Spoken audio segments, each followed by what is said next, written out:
Hello. Welcome to this month's edition of Q&A. Sabre Q&A. I think it's going to be more of a Q&A and Q. So we'll say that to the end.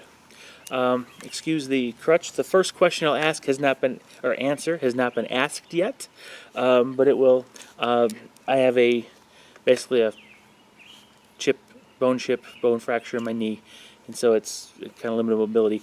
I had to come out on this scout camp out for this week. Just that's an obligation. I'm making my way around okay, but it's an interesting challenge. So let's go ahead and get on to the questions and see what we can learn. All right. So I'm going to start first with John Pierce, who asked. Now this was from my May Q&A, so this is before 8th edition launch. So I will answer the question the way I was thinking ahead of the release. All right. So what are you looking forward to the most in 8th edition? Okay. Well, there's two aspects I'm gonna use to answer that. There's the rules and just in general, right? Because there's a lot in 8th, right? And just before 8th ever dropped, the one thing that I was the most excited about was really the increased flexibility of building your armies around that narrative approach. It really didn't matter. There's no allies rules anymore. You build the story and you conclude you want. So now I can have my Exodites, Eldar, Dark Eldar, and Tyranids all working together the way they should be able to, right? I can have my Imperial Guard and my Tau, who are allied. My Imperial Guard are actually Givaces for the Tau. They're not Imperial loyal citizens, and they can function together just fine. It's great. So I'm liking that aspect. That I think is the biggest thing I'm going to change. Looking forward to.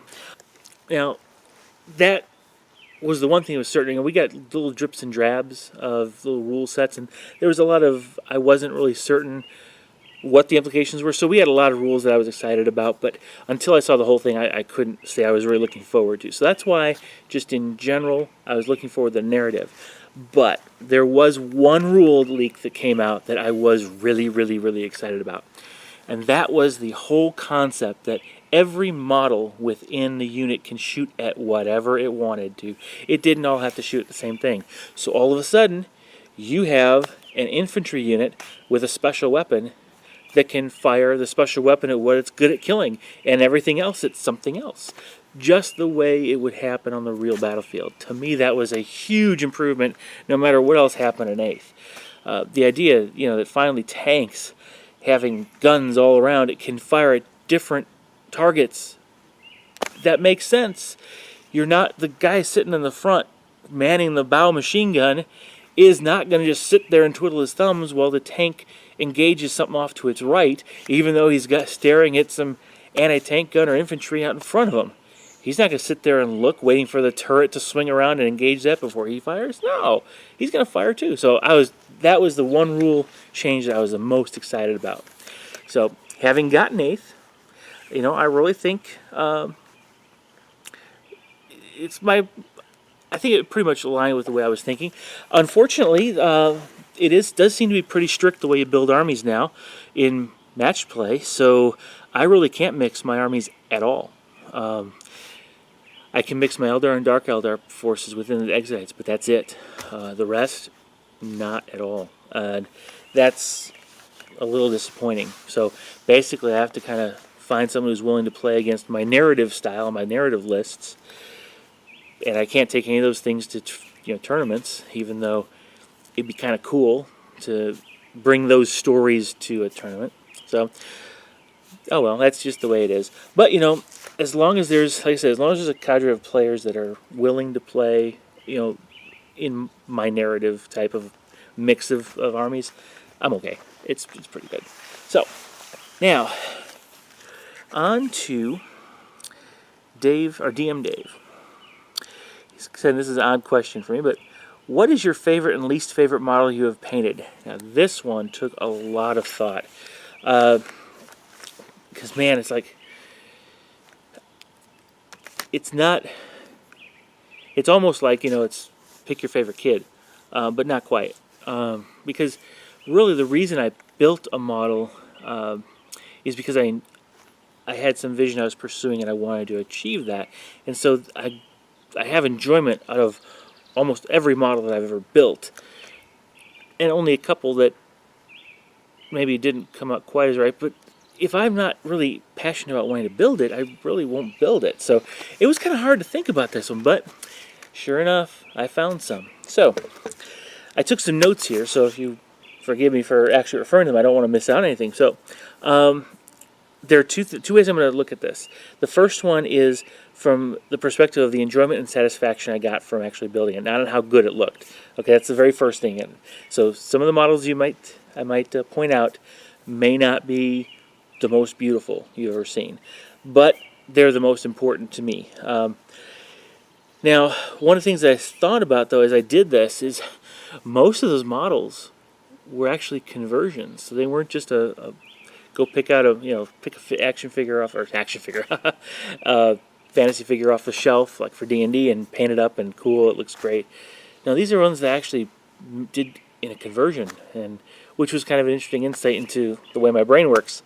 So my favorite, I've got two. There's a non-gaming favorite and a gaming favorite. Okay, and I couldn't pick between the two. So the very first one did it many years ago. We will not go into how long ago that was, but let's just say my kids weren't born yet. I built a railroad model, a Northern Pacific covered hopper. That the model itself was not available in plastic at all. In fact, I don't even think it was available in brass. So what I basically did is took an existing different model of a covered hopper and literally cut it up, ripped out the ends, cut up the roof, rearranged the panels, got etched brass walkways. I built up using angle and T-section styrene from Plastruct on the edges to build the basically the end of the car, and then added the detail parts to it. So a lot of work went into it, and so what I'm going to do, you see here, is my model conversion of it.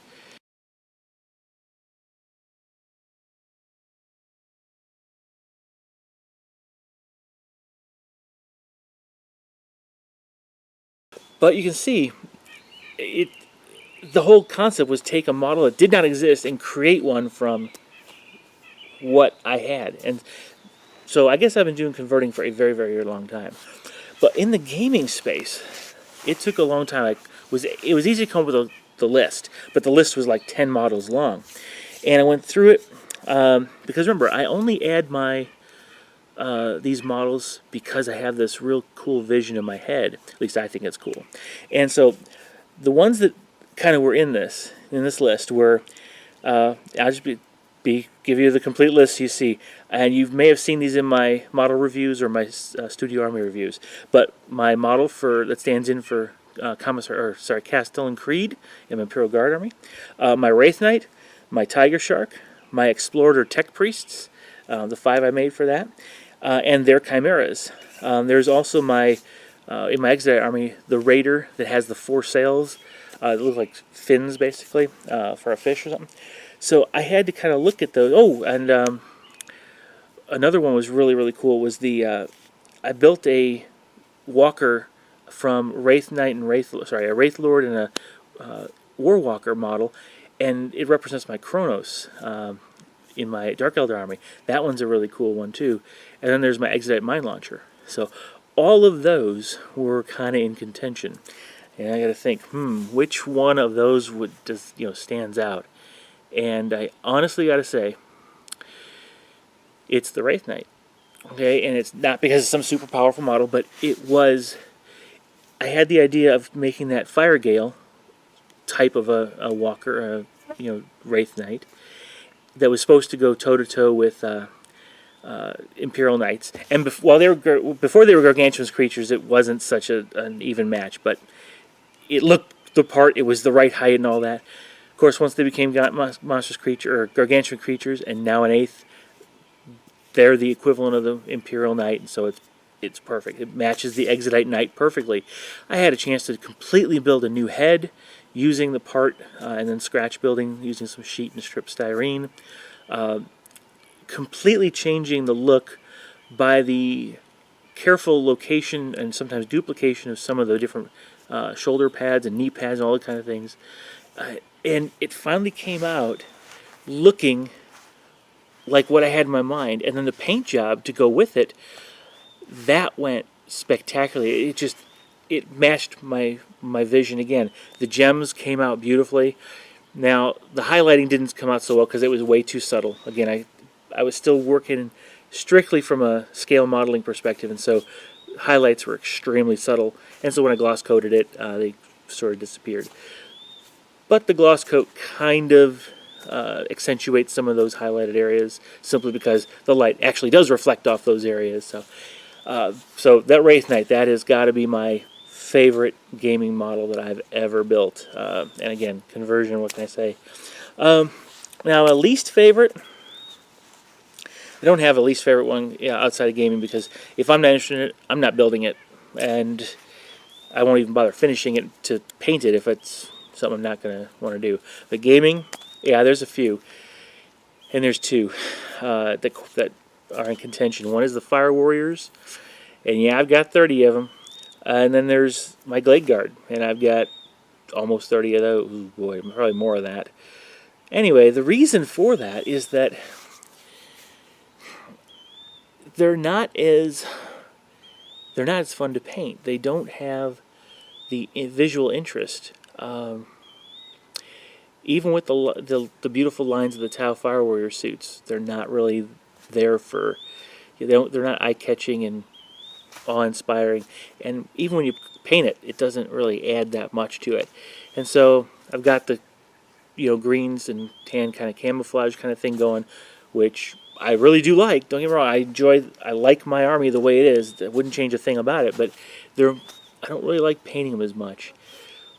But I think I like painting my Glade Guard even worse. And those are one of my actual favorite units because here are my Exodite Archers, which is like the basic infantry unit the Exodites have.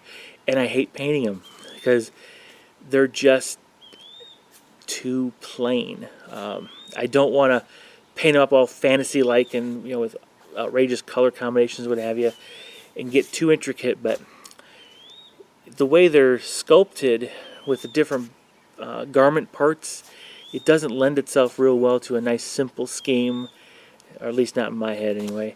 And it's just really, really hard to paint and have that passion that makes you want to do a really, really good job on them. So the Glade Guard, I think, are my least favorite models that I've ever painted.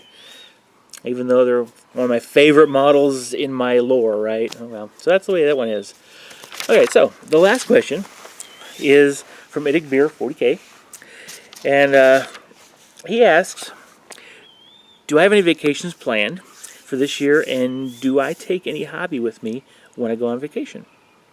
So, answer to your first question is yes, sort of. I'm actually on one of my vacations now.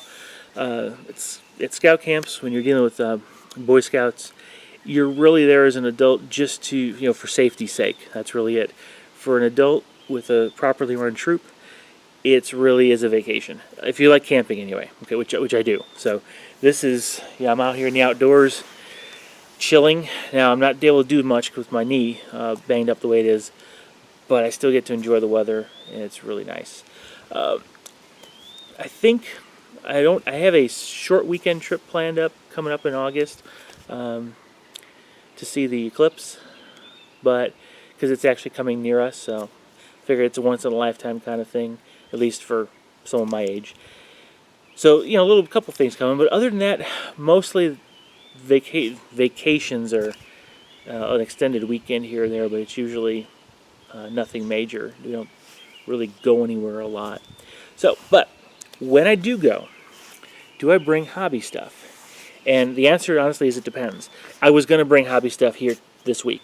Matter of fact, I was working on a model of it's the Flamespire Phoenix from Fantasy Battles, Warhammer Battles, and I'm turning it into my, is it a Harpy? Or I think it's a Hive Crown. I forget which one I'm turning it into, but I do a lot of carving on it to get rid of the the flame or the snowflake details on a lot of the wings and feathers, and it's very, very tedious.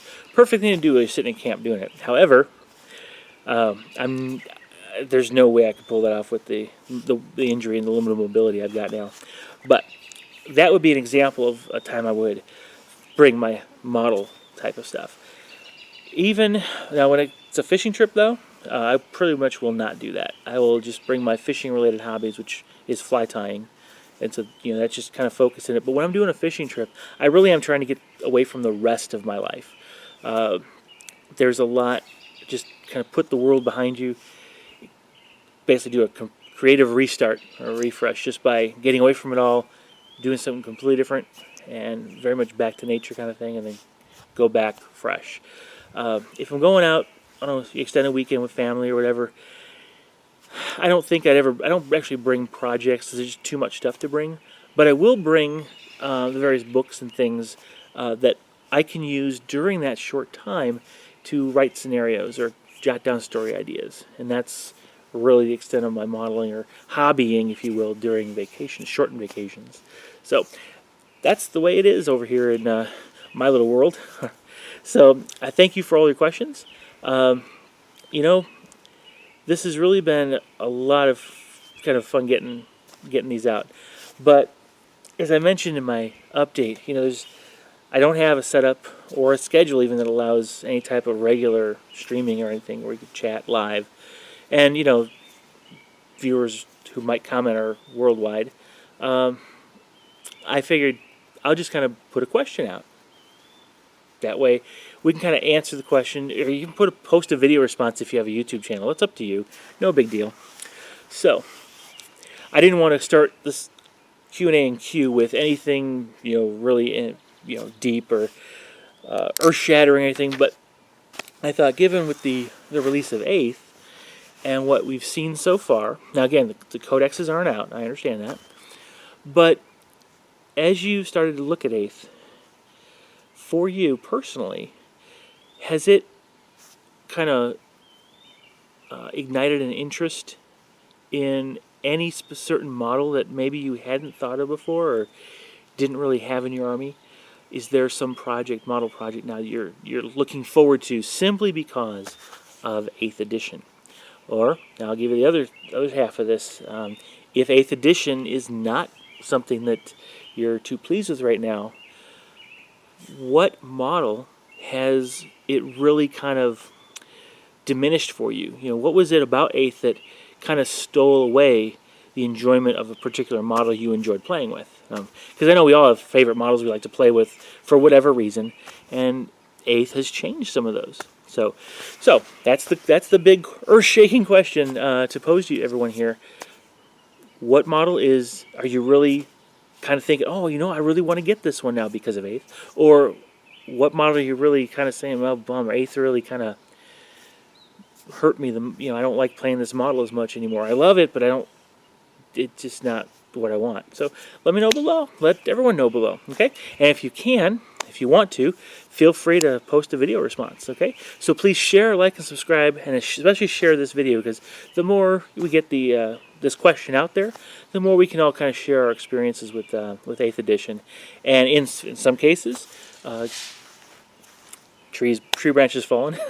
In some cases, those experiences might help us other people see a different perspective. In other ways, it might be just working through the grieving process, okay? So with that, I'll leave you all to be, and I will see you in whatever video comes next. All right, thanks a lot, and take care. Bye-bye.